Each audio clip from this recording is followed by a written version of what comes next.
Ayan, good afternoon guys. Dito na naman ako ngayon sa garden.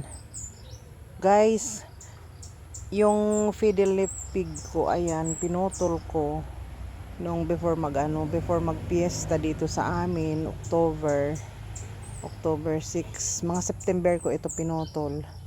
Ayan, very thankful ako kasi ang dami na niyang siping, ang dami niyang suloy. Akala ko mamamatay yung mga pinutol ko kasi hindi ko siya minarkot.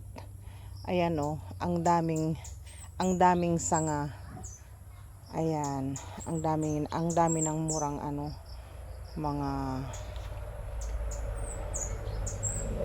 mga sanga. Ayan, tumutubo na siya sa mga stem niya. Ayan ayan. Pwede ko na rin siyang putulin ulit pag medyo malaki-laki na, at mamarkutin ko na siya para hindi nakakatakot. Ayan, ito guys yung pinutol ko, hindi naman siya namatay pero yung dahon niya, ayan, yung dahon niya medyo siya, nasira yung dahon niya. Ayan, pero siguro mapapalitan na rin niya ng bago. Ayan, super tuwa ko kasi hindi siya namatay. Ayan, tas ito pa yung isa. Tuwang-tuwa ako kasi nagkaroon siya ng dahon. Nagsanga siya. Ayan dalawa yung niya, yung sanga niya, nagkaroon na siya. Ayan. Pero matagal bago ito pa. Matagal siya bago nagsanga. Ayan, magkakaroon na siya ng dahon. Ayan, pinutol ko. Sa palaran lang yan. Hindi ako nag-expect na mabubuhay kasi hindi ko naman minarakot. Ayan, meron akong lahi ng fiddle pig ko. Ito pa yung isa guys. Ayan.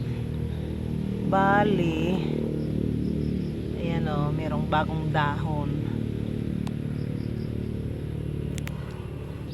Ayan, meron na akong 3 lahi ng fiddle pig ko. Ayan, ang taas kasi guys. Ayan kaya pinutol ko. Tumaas kasi nang hindi ko namamalayan. Ayan guys, from puno hanggang sa ayan, pararamihin ko ito guys kasi mahal ito nung binili ko. Yung isang maliit lang na pot, 500 pesos. Ayan guys, sobrang saya ko kasi ang dami kong magiging lahi. Okay guys, thank you for watching. See you sa susunod na video ko. Thank you.